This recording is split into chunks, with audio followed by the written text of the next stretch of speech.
Bonjour à toutes et à tous et bienvenue dans ce nouveau numéro de votre magazine d'information générale Top 243 News. Nous sommes aujourd'hui vendredi 16 octobre 2020 à Kinshasa, plus précisément au siège des institutions de la République démocratique du Congo. Vous allez suivre dans ces reportages un séminaire de renforcement des capacités qui permettra aux parlementaires de contrôler les actions du gouvernement. Suivez dans ces reportages.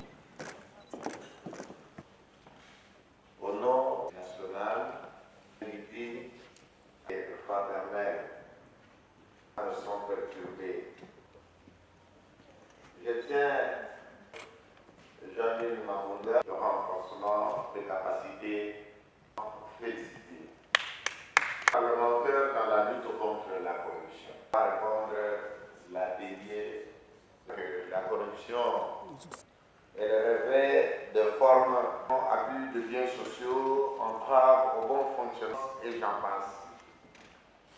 Socio-économique de la nation, chers honorables, du citoyen dans les institutions privées, dans le jeu démocratique et pendant que nous, mais malheureusement cela ne se traduit pas cette volonté en établissant un temps, car le corps a une longueur d'avance. Et pour moraliser la vie publique et faire avancer la transparence dans la gestion de la République, ni à la difficulté de la tâche. Appliquer de manière égalitaire le peuple, les parlementaires se doivent vous pousser à un contrôle citoyen qui nous conduira directement au contrôle pas, n'en est pas un. Dénoncer la corruption dans nos rangs, sensibiliser les électeurs pendant les vacances à l'esprit. Voilà pourquoi, prière des élus que vous êtes. Retenez le feu de combattre l'impunité et la voie sacrée pour renforcer le développement de notre chère patrie. La redevabilité. À l'occasion de cette cérémonie de lancement, en tout cas, être au-devant de cette option et l'examen en cours donc, de la proposition de loi qui modifie et complète le débat. Ça veut dire qu'il y a une mise à jour nécessaire sur cette question. Administration et ressources humaines de notre cabinet, en accord avec le bureau, nous avons quelques semaines, je pense que nous serons à même de l'innover à l'esprit puisse notre contribution à ce combat. Alors, au travers de l'honorable Passy, la version d'avoir bien voulu nous y associer, à la FNAC, qu'elle soit, je pense, d'avoir des ONG partenaires. Sur ce, je déclare en tout cas lancer les activités du centre d'élection.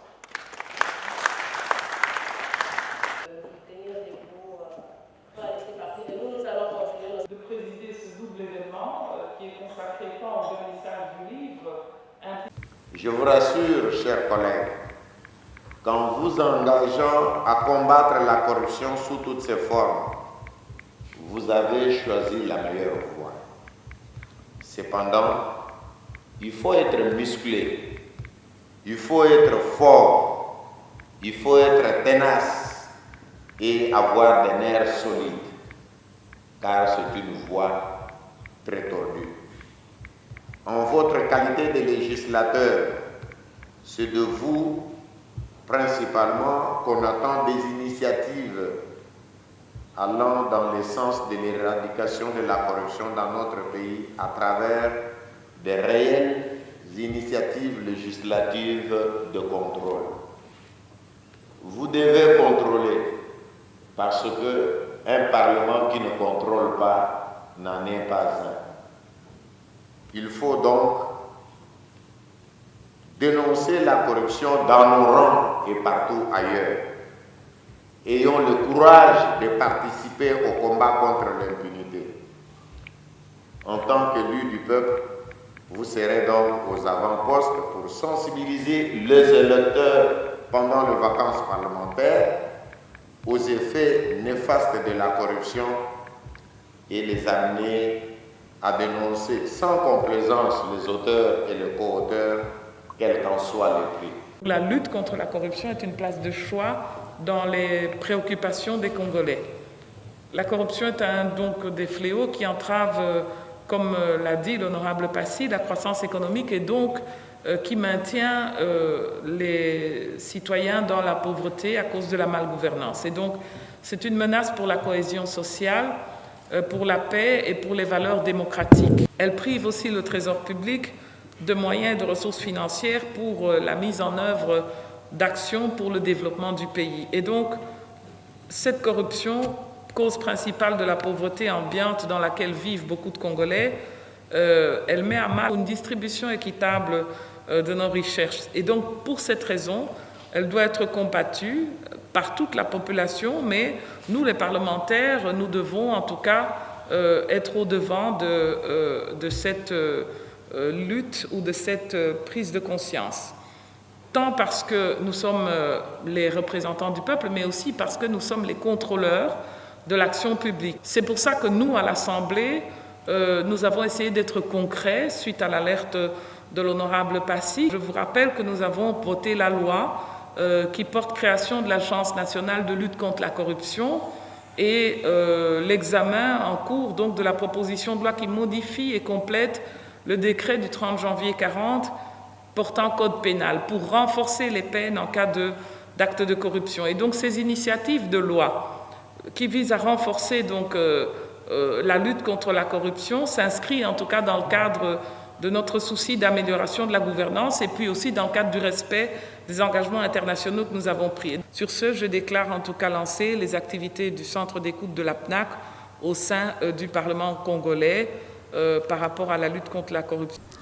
Juste après les mots d'ouverture et les interventions à la première heure, vous suivrez les quelques points de vue de ceux qui ont pris part à ces séminaires. Vous venez de suivre les mots de l'ouverture de la présidente de l'Assemblée nationale, Madame Janine Mabunda. Vous allez suivre les propos de l'inspecteur général des finances, mais également le président de la PNAC, Passy Zapamba, le député national. Suivez dans cette interview.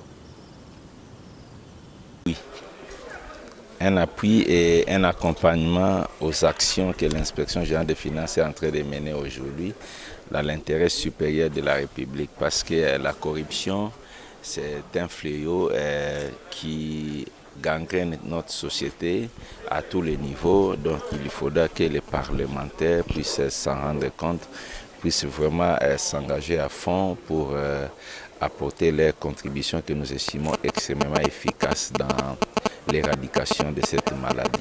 Je vais tout d'abord comprendre, les gens qui vivent des produits de la corruption constituent 1% de notre population. Donc ils prennent 99% des produits de la corruption et ces 1% constituent une minorité puissante.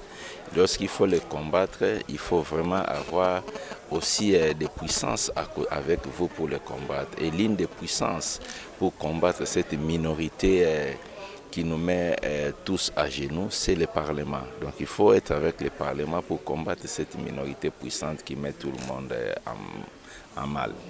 C'était un contrôle pédagogique. Il faudra, avec la volonté politique affichée, avec l'engagement de la lutte contre les antivaleurs, il y aura un contrôle maintenant qui va permettre à ce que tout ce qui n'a pas été fait par le passé le soit maintenant et essayer d'améliorer. L'objectif, ce n'est pas de s'attaquer aux gens, ce n'est pas de punir les gens, mais celui qui a mal fait. Et lorsqu'on constate qu'il a mal fait, il doit être sanctionné parce que la lutte contre l'impunité, c'est la seule voie du progrès, c'est la seule voie de l'émergence de la République démocratique du Congo. Vous voyez qu'on est en train de aussi autour d'un budget de 4 milliards pour les frais de fonctionnement et pour les salaires. Il faut passer de cette étape à un budget par exemple de 11 milliards pour ne pas aller très loin. Beaucoup de gens ont parlé de l'impossibilité alors que ce qu'ils prennent, ce qu'il y a dans les exonérations, ce qu'il y a dans le coulage, ce qu'il y a dans la fuite des recettes de l'État est plus que 11 milliards. Vous comprenez? C'est pour cette raison qu'on a mis aujourd'hui les outils nécessaires à la disposition de députés parce que nous sommes la veille de la présentation de la loi de finances pour qu'on puisse essayer d'épingler minutieusement ce qui peut permettre demain à ce que ce frais de fonctionnement soit contrôlé, à ce que les autres frais soient contrôlés, parce que le peuple congolais doit vivre dans son pays dans des conditions minimum. Pas pour rien que nous l'avons fait venir.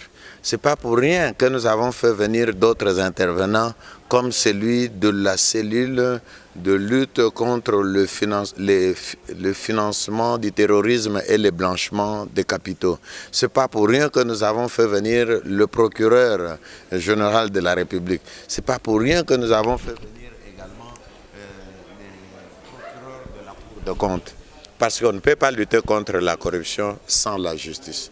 On ne peut pas lutter contre le financier si on ne connaît pas les mécanismes de fonctionnement des financiers. C'est-à-dire tout ce que nous sommes en train de préparer, c'est l'homme congolais, c'est le logiciel mental qu'il faut mettre à jour pour permettre aux uns et aux autres, avec la volonté affichée, d'en découdre une fois pour toutes avec les antivaleurs.